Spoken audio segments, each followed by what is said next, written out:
प्यारे बच्चों, आज हम डिस्कस करेंगे कि रासायनिक सूत्रों का निर्माण कैसे होता है। जो रासायनिक सूत्र 9th क्लास के तीसरे चैप्टर में जो हम आगे पढ़ रहे हैं कि रासायनिक सूत्रों को कैसे लिखा जाए, तो सबसे पहले हमें पता होना चाहिए कि रासायनिक सूत्र होता क्या है, यानी कि रासायनिक सूत्र हमें क्या संकेत प्रदान करता है। जैसे देखिए, हम जब जल का सूत्र लिखते हैं कि हमारे दिमाग में जो आता है वह आता है H2O। छोटी क्लास में हम पढ़ चुके हैं कि जो जल का सूत्र होता है वह होता है H2O।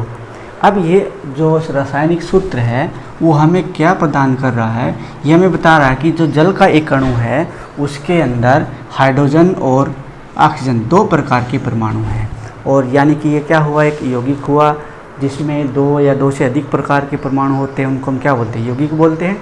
तो यानी कि H2O क्या यौगिक है। हमें ये पता लगता है कि कोई भी रासायनिक सूत्र जब हम बना रहे हैं वो किसका होगा, हमारे पास किसी यौगिक का होगा, या वो यौगिक जो हो सकता है वह हो सकता है कि वह आयनिक है। जो हम आप सूत्र निर्माण करेंगे उसमें हमारे पास जो यौगिक होंगे वो आयनिक यौगिक होंगे। अब यहाँ पे आयनिक यौगिकों का अर्थ होता है कि जो आयनों से बने हो, जैसे कि यहाँ पे आप देख रहे हैं धनायन लिखे गए हैं, और इस तरफ जो है यहाँ से यहाँ तक ऋण आयन लिखे गए हैं। जो धन आयन और ऋण आयन के जुड़ने से आपस में जिन यौगिकों का निर्माण होता है वह क्या होते हैं, आयनिक यौगिक होते हैं। तो इस वीडियो में हम इसी के ऊपर डिस्कस करें कि आयनिक यौगिकों के सूत्रों का कैसे निर्माण किया जाए। यहाँ पे H2O, अब रासायनिक सूत्र में हम देख रहे हैं कि H2O, इससे हमें पता लग रहा है कि जल के अणु के अंदर हाइड्रोजन भी होता है और ऑक्सीजन भी होता है, और इसके साथ साथ जो ये सब्स्टिट्यूट है हमें ये क्या बताता है, हमें ये बताता है कि ये हाइड्रोजन जो है इसमें कितने हैं, 2 है, और ऑक्सीजन कितना है, 1 है। यानी कि जो जल का एक अणु सूत्र होता है उसमें 2 हाइड्रोजन होते हैं और 1 ऑक्सीजन होता है। जैसे मैं एक और सूत्र लिखता हूँ मैग्नीशियम ऑक्साइड का। अब मैग्नीशियम ऑक्साइड से हमें क्या पता लग रहा है, मैग्नीशियम ऑक्साइड से हमें पता लगता है कि इसमें हमारे पास एक तत्व जो होता है परमाणु किसका होता है, मैग्नीशियम का, और दूसरा परमाणु जो होता है वह ऑक्सीजन का होता है। और इस सूत्र के अंदर एक मैग्नीशियम होता है और एक क्या होता है, ऑक्सीजन है। दोनों की संख्या क्या होती है, 1 होती है। अब जैसे मैं लिखता हूँ एल्यूमिनियम ऑक्साइड का सूत्र, वह क्या होता है, Al2O3। अब ये रासायनिक सूत्र हमें क्या बता रहा है, हमें ये बता रहा है कि एल्यूमिनियम ऑक्साइड जो होता है उसमें वह किससे बना था, एल्यूमिनियम और ऑक्सीजन 2 प्रकार के परमाणुओं से बना होता है, और उसमें उस एल्यूमिनियम ऑक्साइड के एक अणु के अंदर 2 परमाणु जो होते हैं वो किसके, एल्यूमिनियम के, और 3 परमाणु जो होते हैं वो किसके होते हैं, ऑक्सीजन के होते हैं।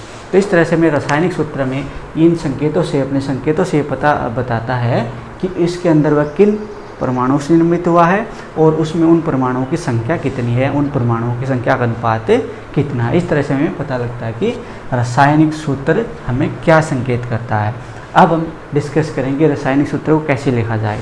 इसमें आपको ध्यान रखना है कि हमें ऋण आयन को क्या करना है, हमें दाईं तरफ रखना है, और धन आयन को हमें बाईं तरफ रखना है। यानी जब हम किसी भी आयनिक यौगिक का सूत्र लिख रहे हैं तो हमें क्या देखना है कि हमें रासायनिक सूत्र के अंदर जो धन आयन होते हैं, धन आयन वाले जो परमाणु होते हैं उनको हमें लेफ्ट साइड में यानी लेफ्ट हैंड साइड में रखना है, और जो ऋण आयन वाले जो ऋण आयन होते हैं उनको हमें राइट साइड में लिखना, राइट हैंड साइड में लिखना है। यानी हमें कटायन यानी कि धन आयन को बाईं तरफ रखना है और ऋण आयन को हमें इस तरफ रखना है। तो इस तरह से हम क्या देखेंगे कि किस तरह से रासायनिक सूत्रों का निर्माण होता है। अब हमें देखना कि रासायनिक सूत्र जो आयनिक यौगिक है रासायनिक सूत्रों का निर्माण करते हैं ऐसा किस प्रकार होता है।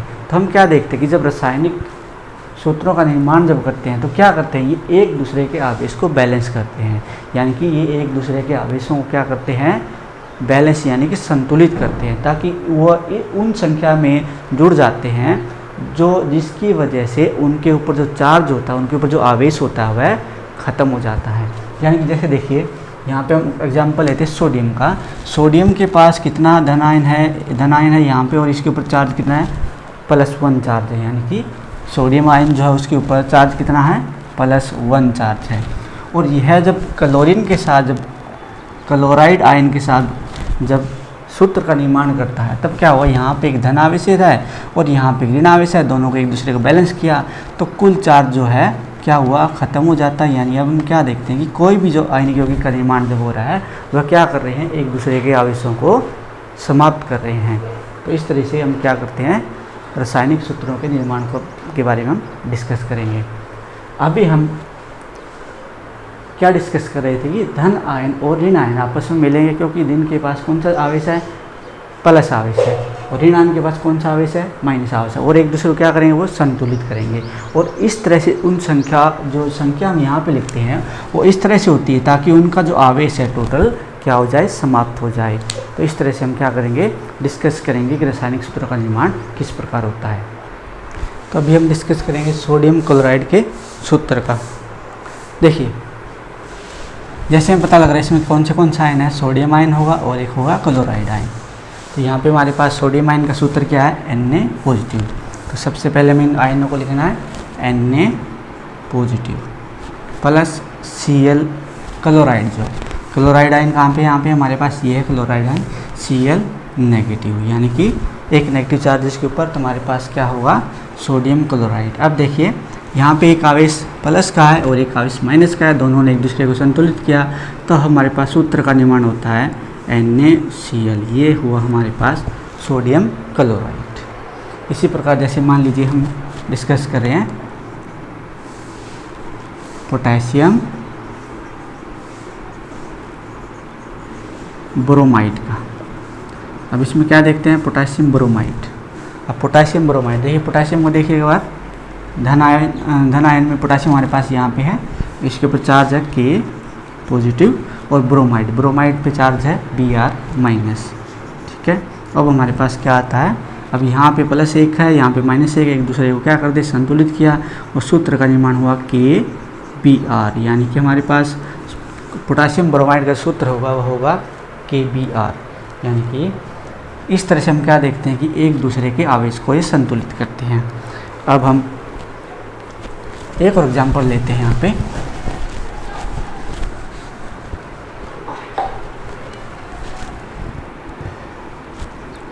मैग्नीशियम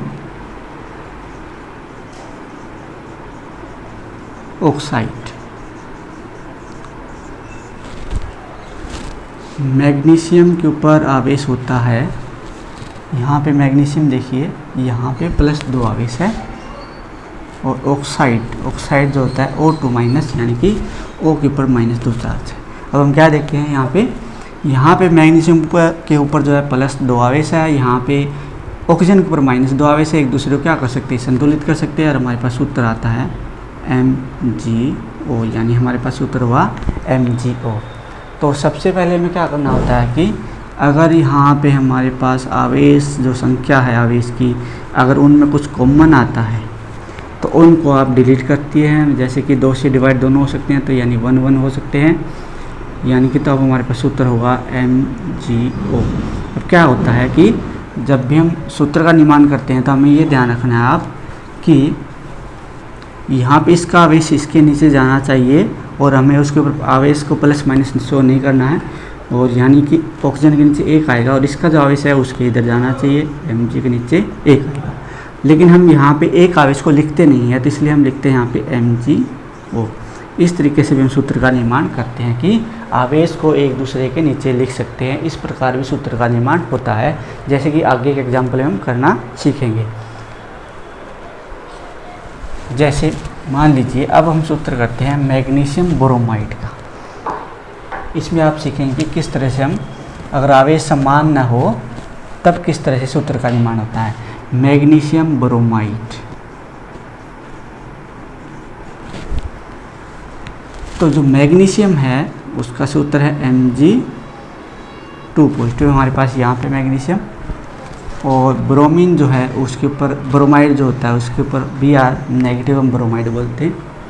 अब यहाँ पे क्या देखते हैं कि यहाँ पे हमारे पास मैग्नीशियम के पास +2 आवेश और ब्रोमीन के पास आवेश है -1।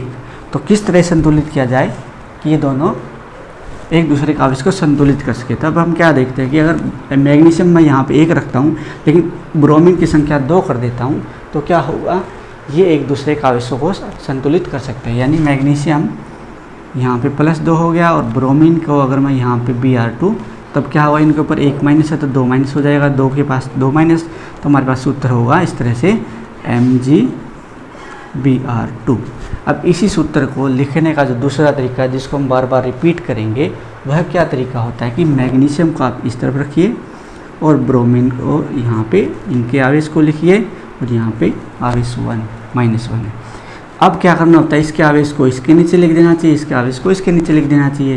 यानी इसका जो आवेश है वो मैग्नीशियम के नीचे लिखा जाएगा, इसका जो आवेश है वो ब्रोमीन के नीचे लिखा जाएगा। आवेश के साथ प्लस माइनस नहीं रखना हमें, तो हमारे पास सूत्र होगा मैग्नीशियम के नीचे 1 आना चाहिए था, 1 को हम लिखते नहीं हैं। ब्रोमीन के नीचे जो है वो क्या होगा, मैग्नीशियम के पास कितना चार्ज है 2, तो ब्रोमीन के नीचे आएगा 2। यानी अब हमारे पास सूत्र हुआ मैग्नीशियम ब्रोमाइड का MgBr2। इस तरह से हम सूत्र का निर्माण कर सकते हैं, मैग्नीशियम ब्रोमाइड या अन्य सूत्रों का निर्माण कर सकते हैं। जैसे कि अगले हम सूत्र का निर्माण करेंगे एल्यूमिनियम ऑक्साइड। किस तरह का एल्यूमिनियम ऑक्साइड का निर्माण करते हैं, जैसे एल्यूमिनियम ऑक्साइड। तो एल्यूमिनियम के पास चार्ज देखिए, एल्यूमिनियम के आवेश है Al+3 और O के ऊपर होता है -2। एल्यूमिनियम यहाँ पे आपको मिलेगा, ये रहा एल्यूमिनियम आयन, Al के ऊपर 3 पॉजिटिव चार्ज होता है और ऑक्साइड जो होता है हमारे पास O2 2 नेगेटिव होता है। तब यहाँ पे हम क्या देखते हैं कि इसका आवेश हमें इसके नीचे लिखना है, यानी एल्यूमिनियम के नीचे ऑक्सीजन का आवेश और ऑक्सीजन के नीचे एल्यूमिनियम का आवेश, यानी हमारे पास सूत्र होगा Al2O3। तो जब हम सूत्र बनाते हैं तो इनको पास पास लिखना होता है और एल्यूमिनियम के नीचे 2 आ गया, क्योंकि आवेश जो है ऑक्सीजन के ऊपर 2 था और ऑक्सीजन के नीचे 3 आया, और तो आवेश कितना हुआ इसके ऊपर, एल्यूमिनियम के ऊपर जो 3 आवेश था।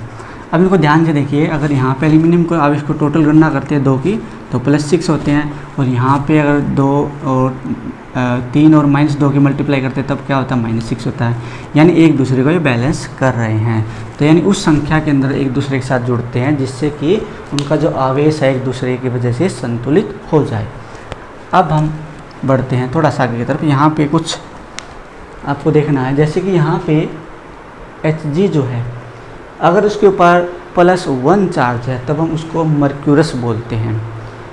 कुछ धातुएं ऐसी होती है जिन पे एक से अधिक प्रकार के आवेश पैदा हो सकते हैं। जैसे कि यहाँ पे आप Fe को देखते हो, Fe को यहाँ पे +2 आवेश है और यहाँ पे +3 आवेश है।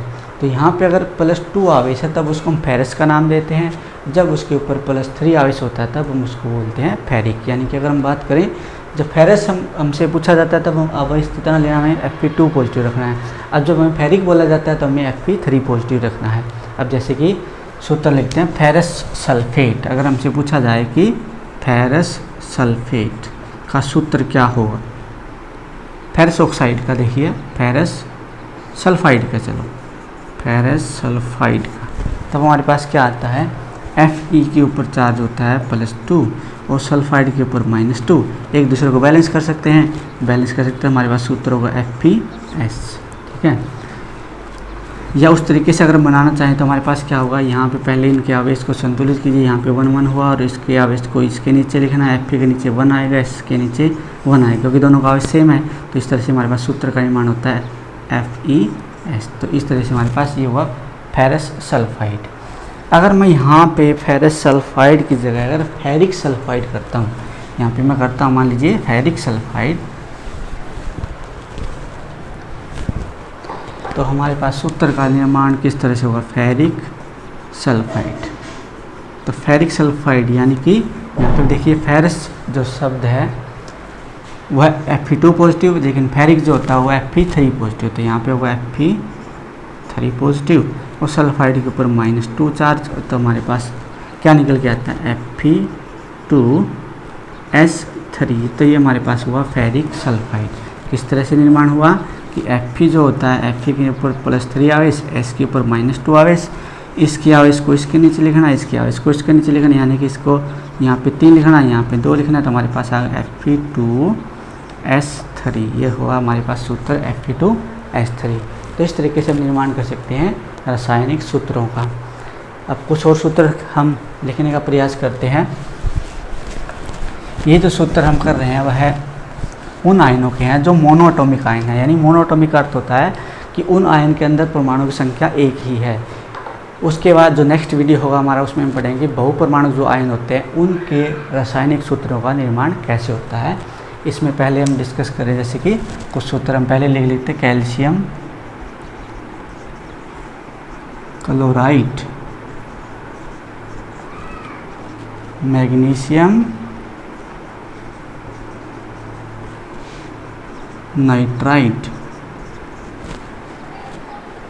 सॉरी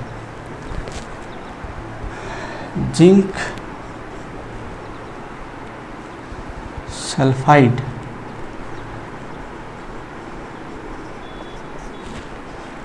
और कैल्शियम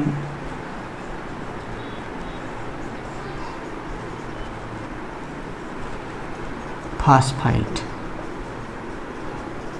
इनका निर्माण हमें करना है। जैसे कि पहला है कैल्शियम क्लोराइड। तो कैल्शियम यहाँ पे देखिए कैल्शियम को +2 आवेश है, तो कैल्शियम होगा +2 आवेश और क्लोराइड के ऊपर -1 आवेश। तो हमें क्या करना है, इन आवेशों को एक दूसरे के नीचे रखना। इसका 1 आवेश है, इसका आवेश 2 है, तो हमारे पास सूत्र होगा कैल्शियम के नीचे 1 होगा, क्लोराइड के नीचे क्लोरीन के नीचे 2 होगा, यानी हमारे पास सूत्र का निर्माण था कैल्शियम क्लोराइड। अब आता है मैग्नीशियम नाइट्राइड। जैसे मैग्नीशियम को हम लिखते हैं, मैग्नीशियम को आवेश होता है +2 और नाइट्राइड के ऊपर -3। तो हमारे पास क्या आता है यहाँ पे, इसका आवेश इसके नीचे और इसका आवेश इसके नीचे, 3 को हमें इसके नीचे लिखना है, 2 को इसके नीचे लिखना है। तो हमारे पास सूत्र का निर्माण होता है Mg के नीचे 3 और N के नीचे 2, यानी हमारे पास ये सूत्र हुआ मैग्नीशियम नाइट्राइड का। उसके बाद आता है जिंक सल्फाइड, यानी कि जिंक सल्फाइड। जिंक को देखिए, जिंक कहाँ पे है, जिंक जो है नीचे से दूसरे नंबर पे जो है धनायन में। तो यहाँ पे हमारे पास क्या आता है, जिंक +2 आवेश और सल्फाइड जो होता है, सल्फाइड होता है यहाँ पे S के ऊपर -। तो अब यहाँ पे हम क्या देख रहे हैं कि दोनों एक दूसरे को संतुलित कर सकते हैं, यानी कि यहाँ पे इनके पास कॉमन फैक्टर आ रहा था, यहाँ पे कॉमन फैक्टर क्या है 2, और वो जो होता है वो एक दूसरे को काट देते हैं, यानी हमारे पास जो सूत्र होगा जिंक सल्फाइड, डायरेक्ट सूत्र मिलेगा हमारे पास जिंक सल्फाइड। अब हमारे पास आता है कैल्शियम फास्फाइड। तो कैल्शियम फास्फाइड को देखिए, कैल्शियम जो है कहाँ पे हमारे पास, कैल्शियम जो है यहाँ पे, कैल्शियम के ऊपर आवेश है +2 और फास्फाइड जो है हमारे पास आता है P-3। तो हम क्या देखते हैं कि यहाँ पे हमें सूत्र का जो निर्माण करता है P के नीचे 3 आएगा और कैल्शियम के नीचे 2 आएगा, तो हमारे पास होगा कैल्शियम के नीचे 3 और P के नीचे 2, यानी ये हमारे पास हुआ कैल्शियम फास्फाइड। इस तरह से हम जो है मोनोएटॉमिक आयन जो होते हैं उनकी विधि हमने सीखी कि उनके आयनिक यौगिकों का निर्माण कैसे किया जाता है। नेक्स्ट वीडियो में पढ़ेंगे कि बहुपरमाणु जो आयन होते हैं उनमें किस तरह से हम रासायनिक सूत्रों का निर्माण करते हैं।